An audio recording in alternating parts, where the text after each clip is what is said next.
Welcome back to the afternoon of session one of the American Veterans Center. We are truly honored this afternoon to begin our program with a special recognition and a spotlight on one of the sadly forgotten major events of the Korean War. It is my honor to introduce Tim Holbert, President of the American Veterans Center, who will be presented a plaque from the Korean people of Korea. The people of Korea. Right, great. I'm learning. But I want to read you in advance the English version of what's on the plaque because I think it's really important. I saw you in my dream last night, my soldier friend I left long ago. You and I whispered in the foxhole, watching the morning star. The story of our beloved hometown and our future full of hope. The flowers bloom and bloom, wither on and on, but my 17-year-old friend is nowhere to be seen. I saw you in my dream last night, my soldier friend I left alone long, long ago. Run to me, braving darkness, return to me. I'm an old soldier who lived your life. My friend with no name, your face also forgotten, but our God will remember thy name. This is a poem by Kyung I-yoon, and on this November 8th, it's yours faithfully, Yang Young, of son Kimchi 1, born on the SS Meredith Victory on behalf of all U.S. veterans.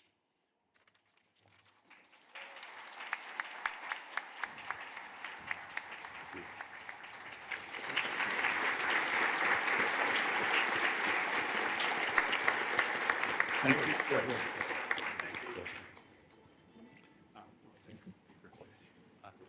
Thank you, sir. It's an honor. This is a hugely important conversation we're about to have, obviously focusing on one of the epic battles in all of American military history, Battle of Chosin Reservoir, and then of one of the greatest humanitarian missions in all of human history, the subsequent evacuation from Hangnam. If you're not aware of it previously, you will be after this. Anybody who's with us tomorrow night, you'll hear a lot more about it. But it's truly an honor to have all of you with us here today for this very special moment. So thank you, sir. Thank you all for being with us to spotlight this important story. Thank you. One more picture.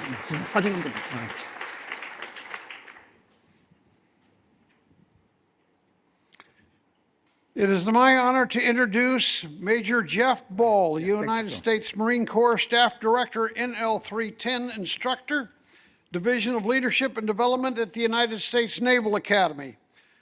Major Ball is co-founder of Connecting File. Major Ball commanded Company G, 2nd Battalion, 1st Marines during the evacuation of Kabul International Airport in 2021, including the bombing of Abbey Gate 26 August of 2021. Major Ball, it's your show. Well, thank you so much for having me here today. It's an honor to be joining you all. As mentioned, I teach leadership and ethics up at the Naval Academy.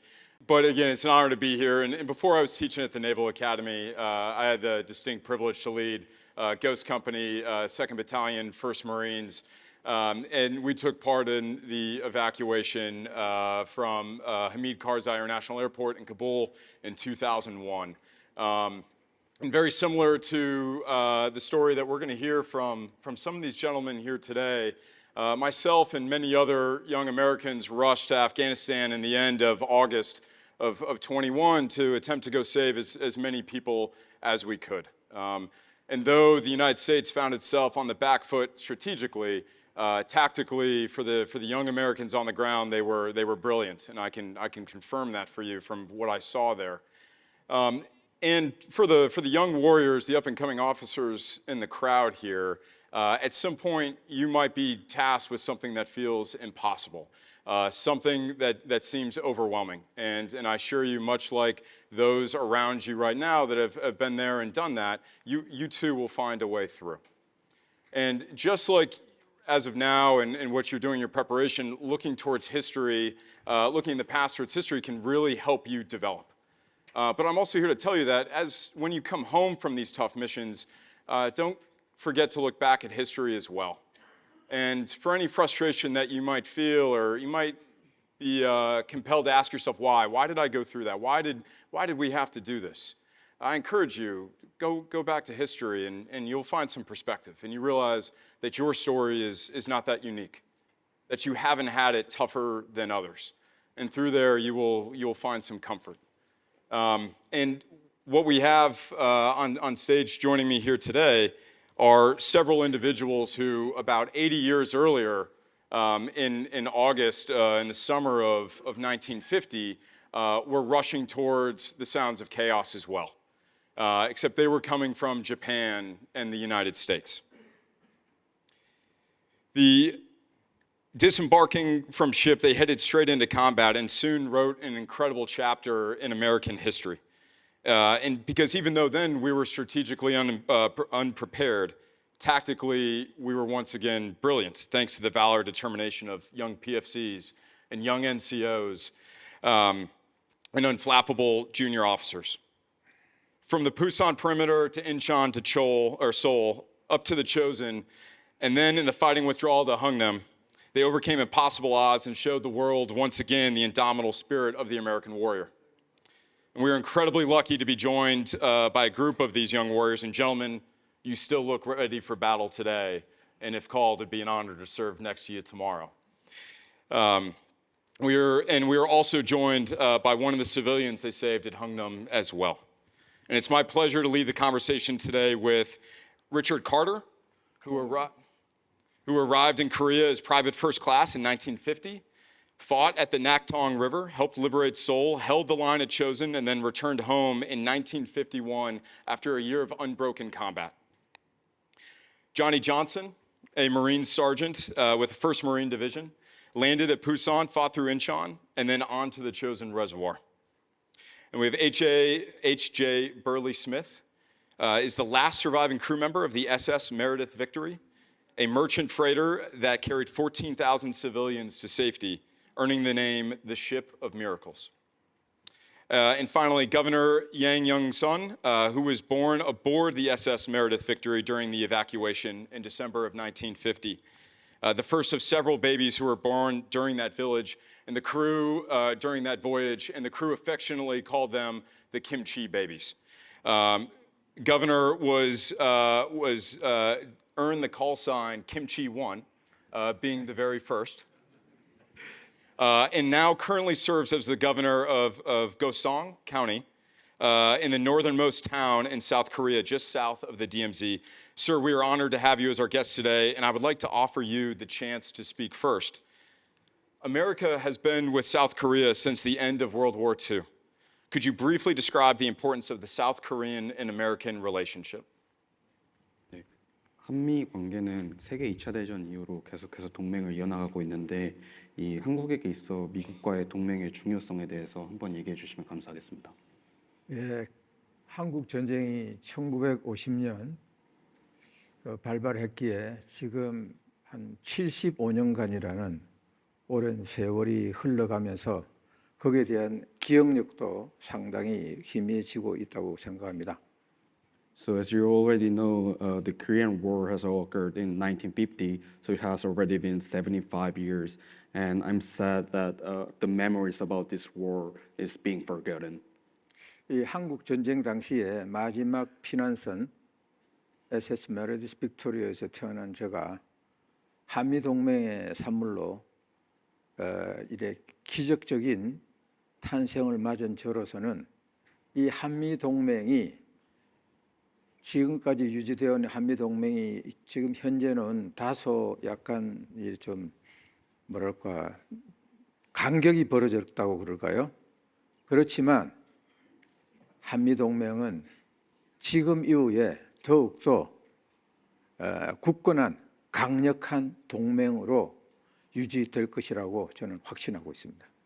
So I myself, as a baby who was given birth in the USS Meredith during the war, I believed myself is the symbol of the ironclad alliance between Republic of Korea and the United States.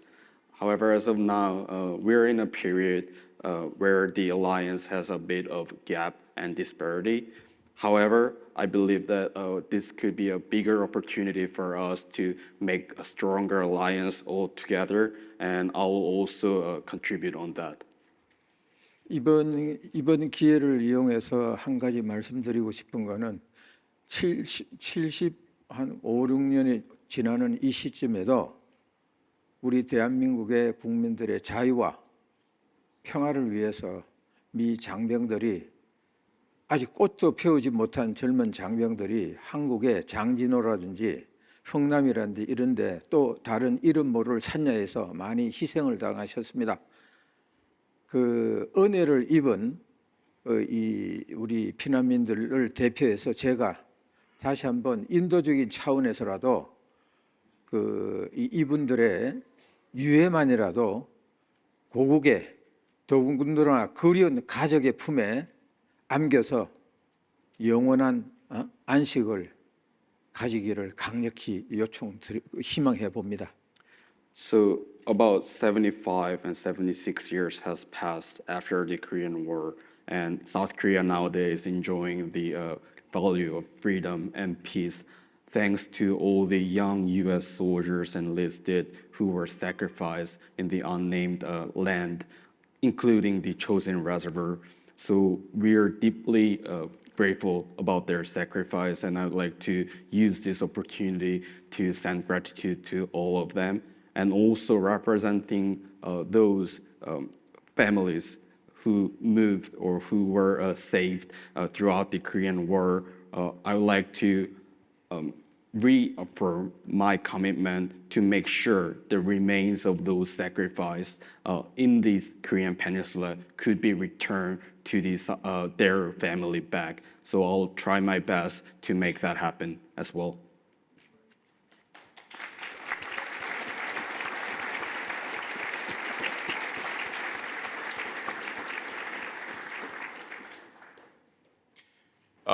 So during this time, Burley, I believe you're 17 years old, and you've just been ordered to sail, I think, 500 nautical miles to Korea to support operations. What is going through your mind as you're sailing potentially towards World War III? I was 21, Okay. not 17. We thought we were on our way to Rio, where I had sailed as a cadet with Moore McCormick Line. And Rio has some of the cutest girls. And when you're 17 in Rio, it's a marvelous port to go to. So when I graduated from Kings Point, the Merchant Marine Academy, in June of 1950, the week before the Korean War started, unfortunately, I called Moore McCormick Line and said, I'd like to sail with you as a deck officer, as a third mate. And I got an answer back from them within a few days saying we'd be glad to have you. We've got a ship called the Meredith Victory that's going, a Victory ship. It's in mothballs at the moment in Virginia, down in the James River. It hadn't been working since the end of World War II. And Moore McCormick said, we're breaking it out. We're going to put it on a regular South American run. And I thought, grand, going back to meet some of the people we'd known in South America before. And I got out down to Virginia. I was living in New York at the time. And the ship was one of the 30 or 40 vessels that had been laid up in the James River, those of you who know Virginia and the roads there. And it was all in cocoons. Since the war, they didn't need it. The Merchant Marine had plenty of ships running without these. So we had to take the ship out of mothballs and get it ready. And when it was ready, they said, get around to San Francisco. We've got cargo for you out there. Well, this was off our normal routes. So we thought that was a bit strange, but we sailed empty from Virginia down through the Panama Canal and up to California to the Army base there. And they started loading these monstrous metal machines, tanks, if you will, all over the lower holds. the jeeps they filled in the lower holds. We had all sorts of bridge building equipment and a lot of Sherman tanks. And these we had to put on the upper deck because they were so large and so heavy. And when they said, take off, that's fine, you're finished, we were headed for Tokyo, not for South America at all. So what happened, our first voyage was out to Tokyo. This was perhaps 4 weeks after the war had started in Korea. And we were one of the early ships. MacArthur had arrived up in Tokyo where he was in command of the Far East. And he was putting together a convoy of 18 of his ships, American ships, principally with 2 British cargo vessels and I think 1 Turkish. And the 18 of us sat there for about 2 weeks until early September, for about 3 weeks altogether. And then they said, right, you're not going to Rio, you're going to Tokyo. And off we sailed by ourselves to Tokyo, where MacArthur was putting together a convoy to land in Incheon on the east coast, the west coast of Korea. Not at all where we thought we were going. And we thought we'd be back in a couple of weeks from Latin America, and we got back 6 months later, after 6 months in Korea, doing the Incheon invasion, the Hungnam evacuation, and ferrying war supplies from Tokyo and from Tokyo, into both Busan originally, and then after you guys pushed the North Koreans up north out of the Busan perimeter, and we controlled the west coast up to Incheon, we did the Incheon invasion, which was another story. And I think some of you were in Incheon, but a lot of stories we can tell. One, just briefly, our friend Kimchi Won, who's with us here, and we're delighted to have him, was born later on. And I was looking at my little book here that I have 5 of my children here today with us. And one of them, my daughter Ruth from London, has put together a little pamphlet with pictures of some of the things we did on the way to Korea and Incheon. And I thought in here, the reason I was looking at it, I thought we had a picture of Kimchi Won with no clothes on. The picture, and if you ask my daughter Ruth, who's sitting down here, she has, I don't know where she put that picture, but it's a picture of Kimchi Won, very cute. I don't even think he has a diaper on. And the reason he was in there, he explained, was he and his father wanted to make sure, because Kimchi had to leave behind when he and his father left North Korea, and we can tell you more about that a little later. They left behind part of the family. I think 2 of your brothers and sisters were left in North Korea, very sad.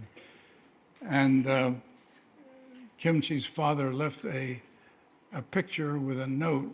You can find that picture, it's very interesting. You were very cute with no clothes on. correct, yeah. So we're getting to the boats in Burley. You're on a ship that is meant for 50 people. It is soon going to hold 14,000 refugees. How do you manage that? It was really very simple. As Johnny was saying, we were the next to the last freighter to leave Hungnam. We'd been sent up from Busan on one of our regular shuttles to take out merchandise, tanks, gasoline, aviation fuel, jeeps and things. But when we got there, pardon me, Colonel Forney came aboard. I think he was Marines, I believe. And he was in charge of the evacuation procedure. And Forney said, we think it would be a very good idea to get at, we're not going to try to get any more of the equipment or vehicles out. He said, it's too close. We can only hold on here another 24 hours. So he said, look at the pier. You can see pictures again in Ruth's little booklet here. I'll make sure you get a copy. It looked like Times Square on a New Year's Eve. It was just Chinese, North Chinese refugees, civilians, mothers, babies on the back, the way they carried them. We couldn't see any troops on the ground except the Marines who were keeping the Marines evacuating from the ships. We left the evening of the 23rd of December, just about Christmas Eve, and they had asked our captain, Captain LaRue, if he would take individuals, North Korean civilians, rather than cargo. There was no time to load cargo. And LaRue, who was a very religious man, quite unlike any captain I ever sailed with in my other merchant marine jobs, LaRue is the fellow that the Catholic Church is now moving to try to make a saint of. Getting to make saints is very complicated. But LaRue has been nominated. There's been a cause opened by the church. And LaRue said, well, we'll take as many as we can. The ship was empty except for about 300 or 400 tons of aviation fuel in 55-gallon drums down in the lower holds of the ship. And LaRue said, okay, we'll take as many as we can. We had one gun on the ship. It was a pistol that the captain kept locked in his safe in case any of us in the crew misbehaved. So we had no arms at all. And looking out over the sea of Koreans, LaRue just said, let's get as many as we can on board and leave. So overnight, on the 22nd of December and through noon of the 23rd, each of the three mates, the deck officers, myself and the two others, were down in the holds, making the Koreans, as we brought them aboard, on rope ladders and on huge wooden platforms that our crew built, and then we'd put 15 or 20 Koreans on a platform on the dock, lift them aboard with the ship's wires, and drop them down into the holds until we had each deck filled. Then we would put the steel beams in place, cover that up, and then fill the next deck above. And then the third deck, there were 3 decks, 5 holds, so you had 15 deck areas that were all empty except for all this jet fuel. And we, for about 24 to 30 hours, with one of us mates in each hold, we loaded these people and we made them stand, these Koreans who were trying to salvage as much as they could of their blankets and home goods. And the babies would be on the backs and they'd be towing the little ones by hand. And we had them stand, push them over into the bridge wings, and when we could get no more in, we would cover them up. No lights, no ventilation, no food, no toilets, nothing, until we had 14,000 of them, as many as we could pack into these 15 decks. And we had covered the entire main deck. You'll see pictures. The picture of our main deck, you can't tell it was a ship. It was just thousands and thousands of civilian. Absolutely unbelievable. I'm sorry to cut you off. Yeah. Unfortunately, we are over time. I have Sure. at least 15 more questions for each of you. Sure. And I'm sure the audience has the same. So I hope there's a chance for you all to be able to meet and speak with them afterwards. But please join me in a round of applause. Gentlemen, it's an honor to be with you. Thank you.